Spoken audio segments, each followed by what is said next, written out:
My name is Sarah Mitchell, and I'm 35 years old. I've lived my entire life in a quiet American suburb, the kind of place with tree-lined streets and neighbors who wave politely but never really look too closely. For years, I believed my life was ordinary, in the best way: a loving husband, a modest home, a future I thought was safe. But tonight, I was sitting on the cold hardwood floor of my living room, blood trickling down my lip onto the rug I once picked out so carefully. The coppery taste filled my mouth, warm and metallic, but I didn't move. I couldn't. My eyes locked on the woman standing across from me. She didn't even flinch when he hit me. She didn't look away. She just stood there, arms crossed, a smug little smile on her face, like she'd been waiting for this exact moment. The air was thick with the smell of whiskey, his, and cheap floral perfume, hers. It mixed with the faint scent of the chicken casserole I'd baked hours ago, now sitting cold on the kitchen counter untouched. Somewhere outside, a neighbor's dog barked. I wondered if anyone heard the shouting, the slap. Maybe they did. But in this kind of neighborhood, people don't come knocking. They pretend they didn't hear. I wiped the back of my hand across my mouth and stared up at the man I used to love. Daniel was still breathing hard, his jaw tight, his eyes glassy from drink. He didn't look like the man who once brought me daisies on my lunch breaks.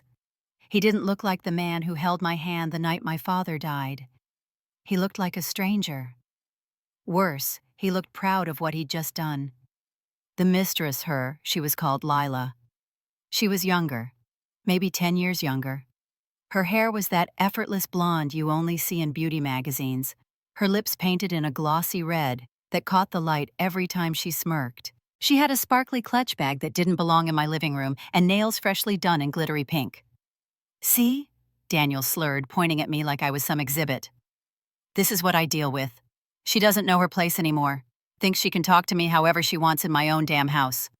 Lila let out a soft laugh, almost delicate, as if she were humoring him, but her eyes never left mine. There was triumph in them. "You've already lost," they seemed to say. He chose me. I didn't say a word. I didn't even cry. We used to dream about this house. I was 25 when I met Daniel. Back then, I was working at the local library, shy and a little awkward, living in the comfort of routines. He came in one rainy afternoon, smelling like fresh-cut lumber and rain-soaked asphalt. He was tall, confident, with a warm smile that felt like sunlight on cold skin. He asked me where the DIY section was. I walked him there, hands trembling just enough for him to notice. He thanked me, asked if I liked coffee. 2 days later, we were having dinner at the only Italian place in town. He was charming in a way that felt easy, natural. By the end of that summer, I was in love. We married 2 years later, in the little white church where my parents renewed their vows every anniversary. I thought I was marrying a man who would love me forever. For a while, it felt true. We built routines that felt safe. He worked long hours building his construction business. I kept the home warm, decorated for holidays, made sure dinner was on the table. I imagined kids one day. I imagined us getting older together, laughing about how poor we once were, planning barbecues with neighbors, filling the yard with toys and tiny shoes. But slowly, so slowly, I almost didn't see it happening. Things changed. The late nights at work began first. Then came the subtle digs, how I'd let myself go, how I never wanted more from life like other wives did. Then the drinking. By year 7, I hardly recognized him. He was colder, distant, cruel in quiet ways, like leaving me out of conversations or walking away mid-sentence. But I stayed. I told myself, this is marriage. It's not always easy. It's about loyalty, patience. I told myself if I tried harder, smiled more, cooked, better, maybe he'd come back to me. When he brought her home tonight, he didn't even try to lie. "This is Lila," he said casually, as if she were an old family friend. "She's staying for a while." She walked in like she owned the place, tossed her purse on the counter, smiled at me like she was doing me a favor. I saw it instantly, the energy between them, the way his hand brushed her lower back, the way she leaned into him. My stomach sank, but I stayed still. "What is this?" I asked. My voice sounded foreign, too calm for the storm inside me. He laughed. "Don't start, Sarah. You're nothing but a burden now. You don't make me happy anymore. You don't do anything anymore." The words stung worse than the backhand that came next. His hand connected with my face in one swift, practiced motion. I barely felt the floor under me as I sank dazed. The slap burned, but what burned more was seeing her standing there, amused, enjoying the spectacle. So I sat there. My hands are trembling. My lip is bleeding. Looking up at them, my husband and his mistress standing in my living room like they were the rightful owners. Something inside me cracked wide open. I didn't scream. I didn't beg him to stop. I just stared. And in the silence, something I hadn't felt in years flickered deep in my chest. It wasn't fear. It wasn't even anger. It was clarity. He thought this was the final humiliation. He thought he'd broken me so completely I'd have no fight left. But he didn't know. He didn't know that somewhere deep inside, buried under years of silence and compromise, there was still a woman who remembered who she was before him. And that woman was awake now. I didn't know how. I didn't know when. But I promised myself one thing in that exact moment, bleeding on my floor, I would leave. And I would make sure Daniel never saw it coming. The next morning, I woke up to the sound of Daniel snoring. Lila was still here. I could hear her heels clicking softly across the hardwood as she made herself coffee in my kitchen, humming some pop song under her breath. The smell of her overly sweet perfume lingered in the hallway. My lip was swollen, and my cheek was tender where his hand had landed. I didn't look in the mirror. I didn't need to. I moved on autopilot. I slipped into the same routine I'd had for years, waking up early, brewing coffee, and setting the table. My hands were steady, even though my insides were shaking. I fried eggs, buttered toast. I made breakfast like nothing had happened. When Daniel came downstairs, he didn't even glance at me. He kissed Lila on the cheek, told her she looked beautiful, and sat down to eat. She sat beside him like a queen in her throne, sipping her coffee from my favorite mug. I didn't say a word. "Going to work?" Daniel mumbled after breakfast, brushing crumbs from his shirt. "Don't wait up for me," he added. Lila didn't move. She stayed in the house. My house. When Daniel's truck disappeared down the road, she stretched out on the couch like she owned the place. I wanted to scream, to throw her out, to throw both of them out. But I didn't. I kept my voice calm, told her I had errands to run, and grabbed my keys. She didn't even look up from her phone. I sat in my car in the driveway for almost an hour before I finally drove away. I didn't know where to go. My hands gripped the steering wheel so tightly they went numb. I pulled into the grocery store parking lot and just sat there. I cried. For hours. The kind of crying that shakes your whole body, the kind you can't control. The humiliation of last night came flooding back, the slap, the smirk, the laughter. And with it came all the years I'd wasted, all the times I made excuses for him, all the times I convinced myself that marriage was supposed to feel this way. But eventually the tears ran dry. And something shifted. I couldn't go back inside that house unprepared. If I stayed, I'd lose everything, maybe even myself. If I left without a plan, he'd find a way to crush me. So I made a choice. Right there in the grocery store parking lot, staring at the families loading bags into their cars like it was any other normal day, I decided to plan. I wasn't completely powerless. Over the years, I'd quietly saved little bits of money, birthday cash from my parents, a few dollars here and there, from the grocery budget. I kept it tucked away in an account Daniel didn't know about. It wasn't much, but it was something. And then I remembered the safe. Daniel kept all our important documents locked in a little black safe in the closet, deeds, business contracts, financial records. I'd always ignored it, trusted him.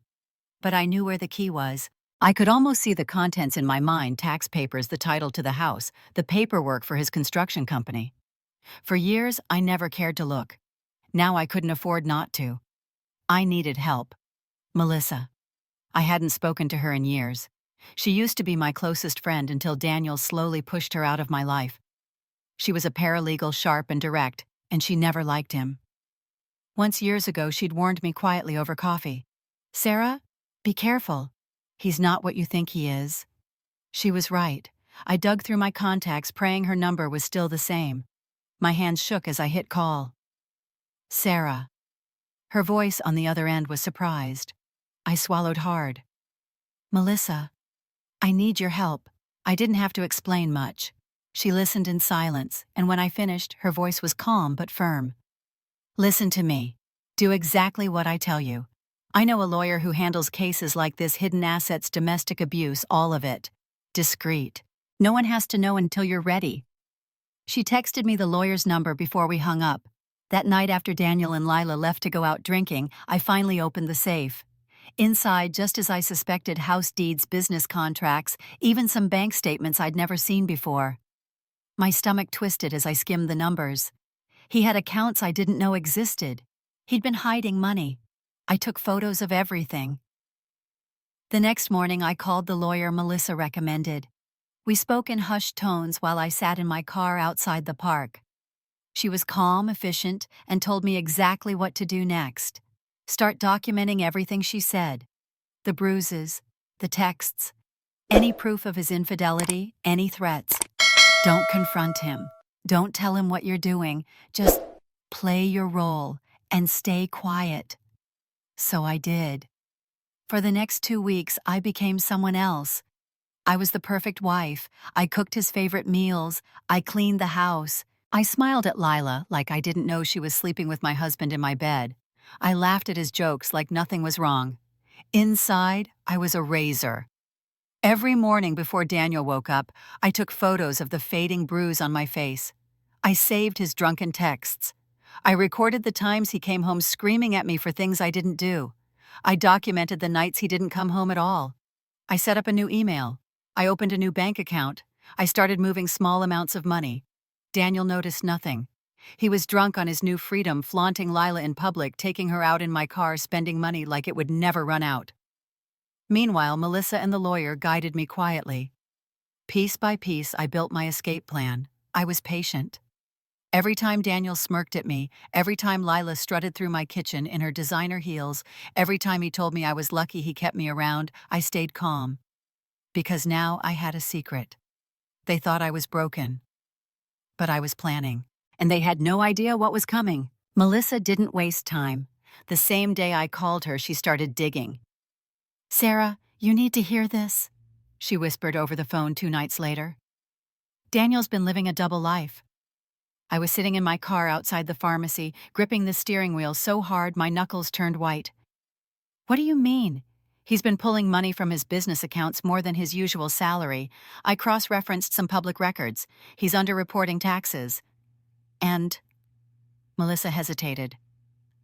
Sarah, he's gambling. Online. A lot. Thousands. The words felt like cold water down my spine. And the debt I asked, even though I already knew the answer wouldn't be good. Bad. Worse than you think. He's maxed out 2 credit cards.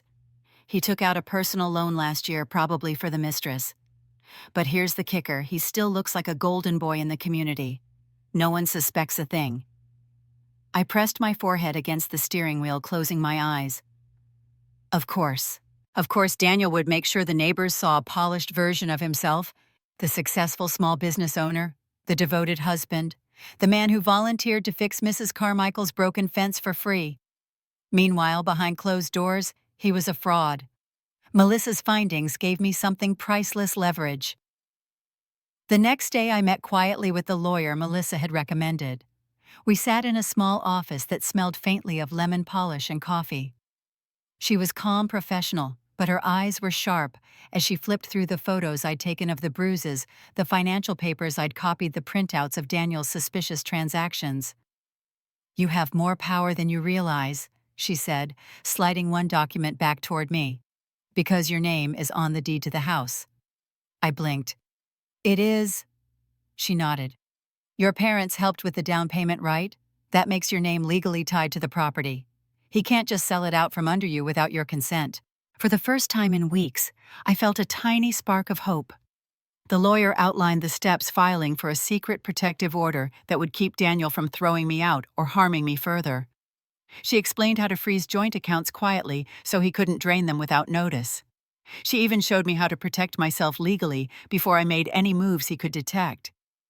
"We'll build this carefully," she said, "step by step. He won't know until it's too late." Back at home, I started making small, subtle moves. I moved valuables out of the house photo albums, my grandmother's jewelry, the few personal treasures that meant something to me. I put them in a storage unit under my name. I copied everything from the safe business contracts, tax returns, even receipts that showed his nights out with Lila. Each paper went into a neat folder I kept hidden in the trunk of my car. I opened a new bank account at a credit union 2 towns over, slowly transferring my hidden savings into it. It wasn't much, but it was mine. And every night after Daniel stumbled home drunk with Lila clinging to his arm, I would smile faintly, say nothing, and wait for them to fall asleep. Then I'd quietly sit at the dining room table, organizing documents, labeling files, building my case. Daniel noticed nothing. He was too consumed with his newfound freedom. He strutted around the house like a king, taking Lila out in my car, buying her gifts with money he didn't have. He'd laugh at the kitchen table, telling her how pathetic I'd become, thinking I couldn't hear them.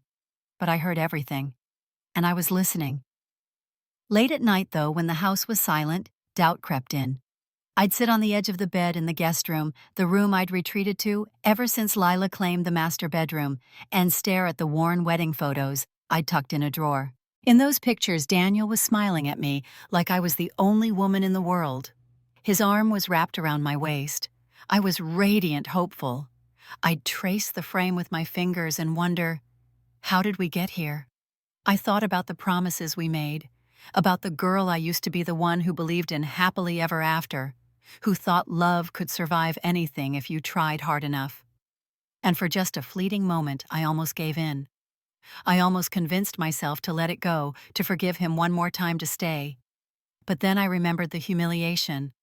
I remembered the slap, the smirk. Lila was laughing softly as if my pain was a joke. And just like that, the weakness vanished. Each day the plan grew stronger. Melissa kept sending me updates. "Sarah, he's been wiring money to an offshore account. He's lying to his business partner too. If this blows up, it won't just ruin him, it'll ruin his company." The lawyer prepared the paperwork for the protective order, ready to file it when I gave the word. She explained how we'd locked down the accounts so he couldn't liquidate assets. She told me that once we moved, it would happen fast. I learned something else that shocked me. Daniel wasn't as careful as he thought. He left traces everywhere. His gambling accounts, the receipts for dinners with Lila at expensive restaurants, even hotel reservations made while he claimed to be on business trips. The man I thought was meticulous was in truth sloppy with his lies. I kept collecting everything, building my silent fortress. Meanwhile, Daniel's arrogance only grew. He paraded Lila around town, showing her off like a shiny new trophy. The neighbors whispered, but no one said anything to me. In public, he still wore that charming smile, convincing everyone he was the same respectable man they'd always known. And he thought I was still the quiet, obedient wife he could control. He had no idea that every time he smiled at me smugly across the kitchen, I was one step closer to taking everything away from him. One night after they both passed out on the couch, empty wine glasses on the coffee table, the TV blaring late-night talk shows, I stood in the doorway and just looked at him. For a long moment, I felt nothing. No love, no hate, just a strange, cold detachment. And then I whispered to myself so quietly no one could hear, 2 more weeks. Then he'll know. The final trigger came on a Thursday night. Daniel stumbled into the house late, reeking of whiskey and arrogance, Lila clinging to his arm like a decorative scarf. They dropped into the dining room, where I had, out of habit, prepared dinner. Steak, mashed potatoes, green beans, a meal for a family that didn't exist anymore. He poured himself a drink, didn't bother sitting down, and started talking loud enough for the entire neighborhood to hear. "You know what I've been thinking," he slurred, swaying slightly. "This house, it's too small for me and Lila. She deserves more, something bigger, in Miami, by the beach." Lila giggled, resting her hand on his chest. "Miami?" I asked calmly, not looking up from my plate. "Yeah," he said, his grin widening like a knife slicing through butter. "I'm gonna sell this dump. Take the money. Buy something better. For us. I felt my fingers tighten around the fork. And me. He smirked. You'll figure it out. Maybe go crawling back to your parents, or find a little job somewhere. Not my problem. Lila laughed softly. That sound, the same laugh from the night he hit me, echoed in my head like a gunshot. I didn't cry. I didn't even blink. I just set my fork down gently and stood. Okay, I said quietly, if that's what you want. He didn't notice the steel in my voice. He didn't see that something inside me had locked into place. That night, after they passed out on the couch, Daniel snoring, Lila scrolling through her phone, until she finally fell asleep. I sat alone at the dining table. I pulled out the final set of documents from my bag, reviewed every line: the divorce petition, the emergency protective order, the financial freeze forms. I double-checked the photos of the bruises, the copies of his secret accounts, the gambling receipts. It was all ready. I placed the pen down gently on the table and stared at the papers for a long moment. I didn't feel fear anymore. I didn't feel sadness, just calm. Tomorrow, it would all begin. The next morning, Daniel swaggered out of the house in his usual routine, thinking he owned the world. Lila waved him off from the doorway like the dutiful mistress. He left for his office in his shiny black truck, blasting music like a teenager. 2 hours later, while he was in a meeting with his employees, a process server walked in and handed him an envelope. "Mr. Mitchell," the server asked flatly. "You've been served." Right there in front of his entire staff, foreman, assistants, office workers, Daniel opened the thick envelope and froze. Inside were divorce papers, and attached was a protective order barring him from returning to the house, contacting me, or coming within 50 feet of my property. Before he could even process that, his phone buzzed. A notification from his bank account frozen. Then another. Business account restricted. Then his business partner stormed into the room, face red with fury. "Daniel, what the hell is this?" The lawyer had already reached out to his partner, informing him that there were irregularities in the financial records. Enough evidence to trigger an internal review. Enough to plant the seeds of distrust. Daniel's carefully curated world started cracking right there in front of everyone he thought respected him. I didn't see it happen in person, but Melissa called me later, relaying what one of her contacts had witnessed. "He looked like someone had ripped the floor out from under him," she said, her voice filled with a mixture of satisfaction and disbelief. "He tried to laugh it off, but you could tell he's panicking." I sipped my coffee quietly, staring out the window at the calm suburban street. "Good," I said softly. By that afternoon, Daniel called me 12 times. I didn't answer. The voicemail messages started angry. "What the hell are you doing, Sarah? You think you can play games with me?" But by the end of the day, they turned desperate. "Sarah, listen. We can fix this. Just talk to me. Please." I deleted every single one. The fallout rippled faster than I expected. When Daniel returned home that evening, drunk and fuming, he was met by a sheriff's deputy standing in the driveway. "Sir, you've been served with a protective order. You can't enter this property. If you need belongings, you'll have to schedule a supervised pickup." Daniel shouted, cursed, tried to argue. But the deputy stayed calm, repeating the same line. Meanwhile, Lila stood there in the yard, arms folded, frowning. "Wait," she said slowly. "What's going on? Why can't you go in?" Daniel didn't answer. When he checked his phone later and saw the second round of emails. IRS inquiries, a notice from his business partner about an emergency board meeting. He turned pale. Lila noticed. "Daniel?" she said, voice suddenly sharp. "What aren't you telling me?" He tried to smooth it over, told her it was all a misunderstanding. But Lila wasn't stupid. She might have been naive about love, but she wasn't about money. By the end of the week, she was already pulling away. No more giggles, no more affectionate touches. She started staying out late without him ignoring his calls, and just like that, the woman he risked everything for began slipping through his fingers. I watched it all quietly from a distance. Melissa kept me updated. The lawyer handled every step with precision. The account stayed frozen. The house stayed mine. and the evidence of his embezzlement kept unraveling.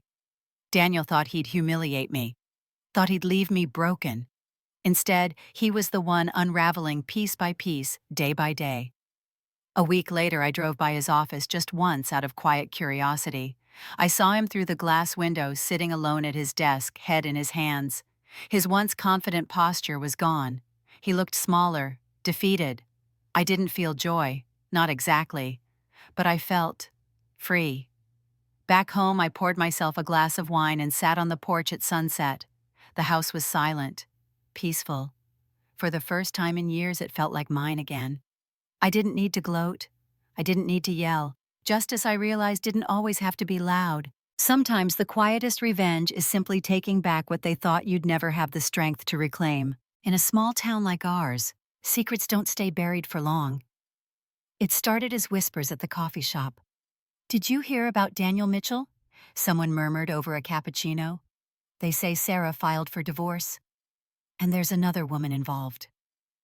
By the end of the week, the whispers had turned into open gossip. Daniel, the man who was once the picture-perfect husband, the charming small business owner everyone trusted, was suddenly the cautionary tale. People saw him stumbling out of bars with Lila. They saw her draped in designer bags, while Sarah quietly disappeared from public view.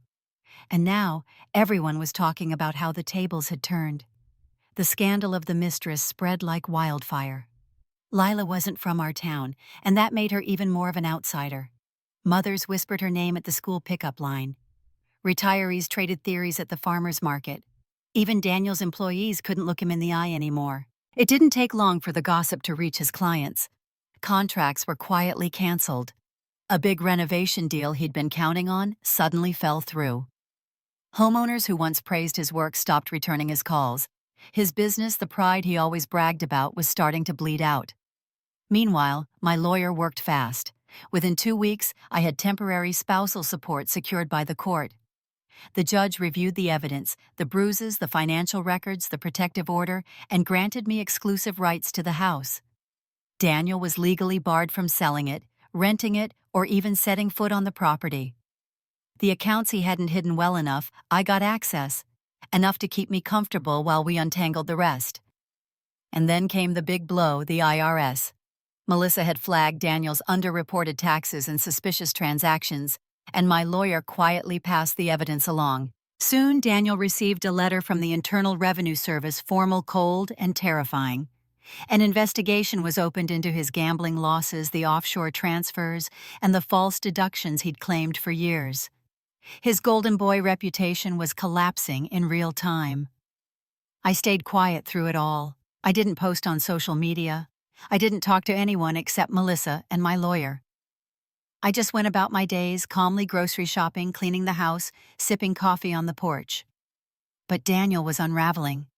The first time he showed up at my workplace, he looked desperate.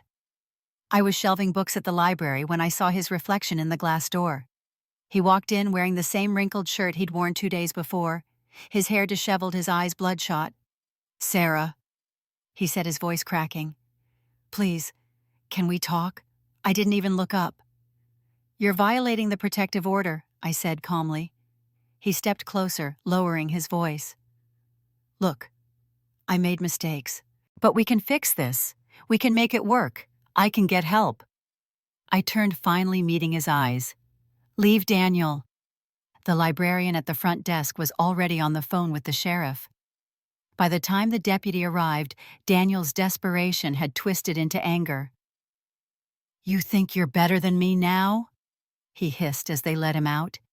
"You're nothing without me, Sarah. Nothing." I didn't flinch.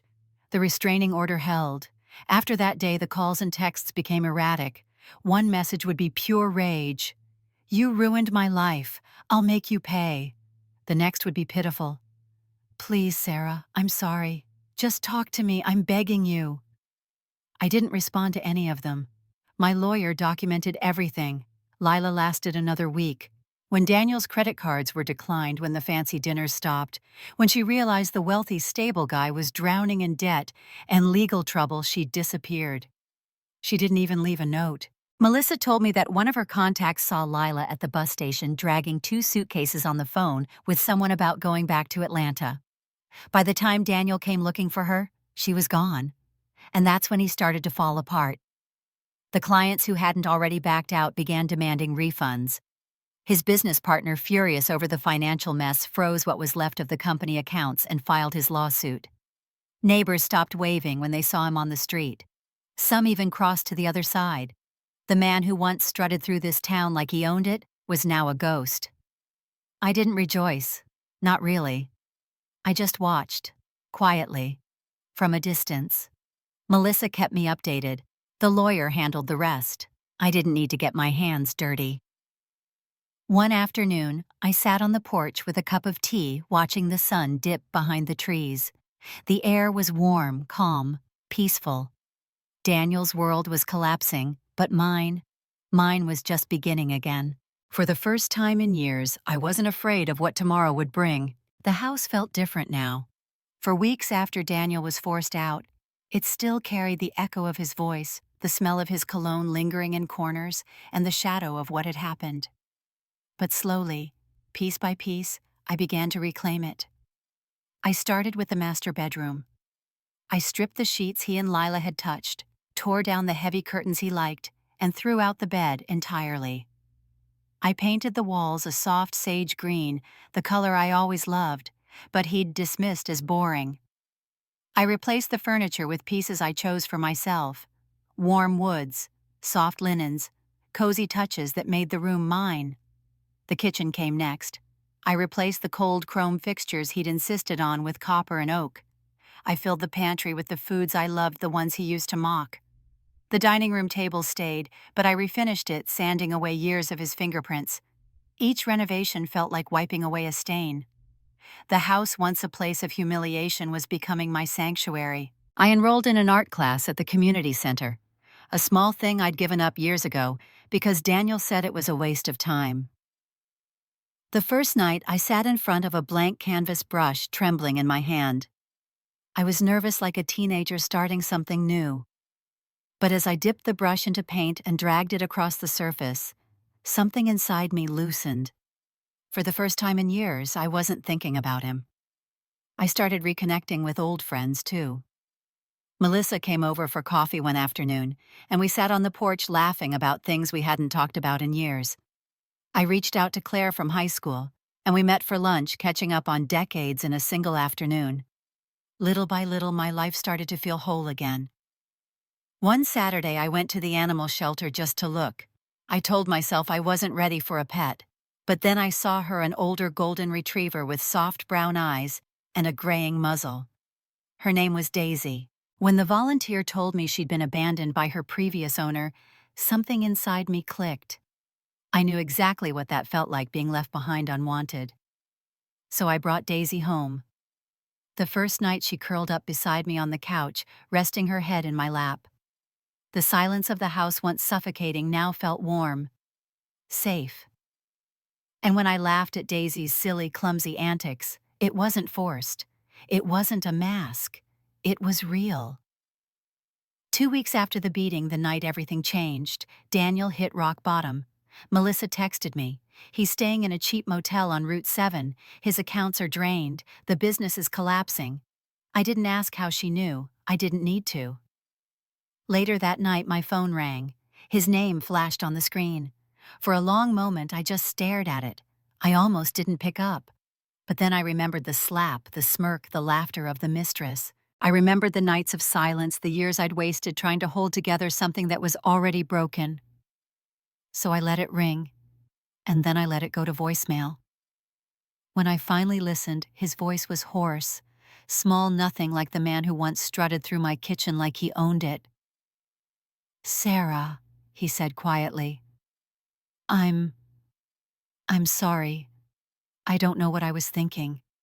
I lost everything. Please just call me. I need you." I deleted the message without replying. For the first time in years, I felt powerful. Not in a loud, vengeful way, but in a quiet, deeply satisfying way. I hadn't screamed. I hadn't fought him in public.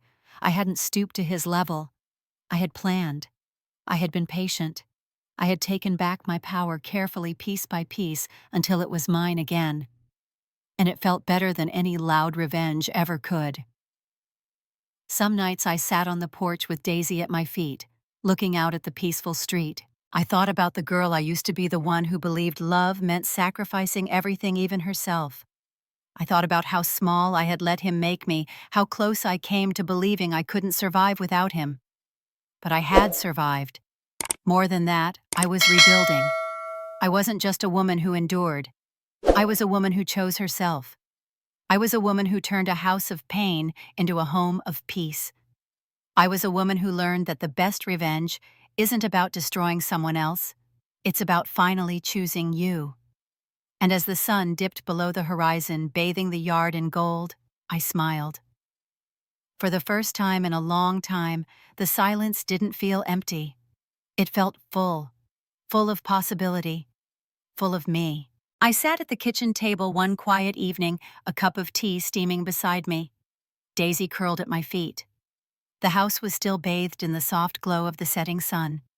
The renovations were nearly complete, and every room now reflected me, not the version Daniel tried to shape, but the woman I truly was. There was one last thing I needed to do. I pulled out a sheet of crisp stationery and uncapped my pen. And then I began to write. Dear younger me, I know you're scared. I know you're sitting there in your wedding dress, believing that this love is forever. You're so sure that if you give enough, if you bend enough, if you love hard enough, it will all work out. I want you to know I don't hate you for believing that. You were only loving with the heart you had at the time. You believed in the fairy tales you were taught, in the idea that marriage means staying no matter how heavy it gets. You thought love was supposed to hurt a little, that enduring made you stronger. But I need you to know this love is not supposed to break you. The years ahead will be hard. He will make you feel small. He will chip away at your confidence piece by piece until you almost forget who you are. You will cry more nights than you can count, wondering what you did wrong.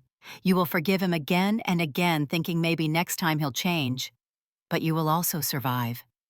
And when the moment finally comes, the moment you see the truth so clearly, it cannot be ignored. You will choose yourself. It won't be easy. It won't be loud or dramatic. It will be quiet, careful, deliberate. And it will save you. You will rebuild. You will paint over the walls he once claimed. You will fill your home with laughter again, and you will learn that silence can be peaceful instead of heavy. You will rediscover your passions, reconnect with the friends who always saw you, and you will adopt a dog who will love you without condition. One day you will look in the mirror and recognize yourself again. Stronger, wiser, whole. So I forgive you for staying too long, for believing the lies, for all the nights you let him convince you that you weren't enough. Because every mistake led you here, to this moment. And here you are, free. With love. Sarah. When I finished, I set the pen down and took a deep breath. The letter sat in front of me, a quiet testament to everything I had endured and everything I had become. I folded it gently, placing it in the drawer with my art supplies. Maybe one day I would read it again. Maybe I'd never need to. Later that evening, I stepped out onto the porch with a fresh cup of tea. Daisy padded after me, lying down, with a contented sigh. The sun was setting, painting the sky in soft shades of gold and pink. The yard, once shadowed by memories of pain, now felt warm and safe. I leaned back in my chair, sipping slowly, letting the quiet fill me. This house no longer felt haunted. It felt like home. I thought of Daniel, only briefly, how he thought breaking me would make me small, how he believed I'd stay crushed beneath the weight of his betrayal. But he was wrong. Because in losing him, I found myself. And for the first time in years, I smiled, not the polite, empty smile I used to wear, but a real one. A smile that belonged only to me. I was free. I was whole. And I was finally at peace.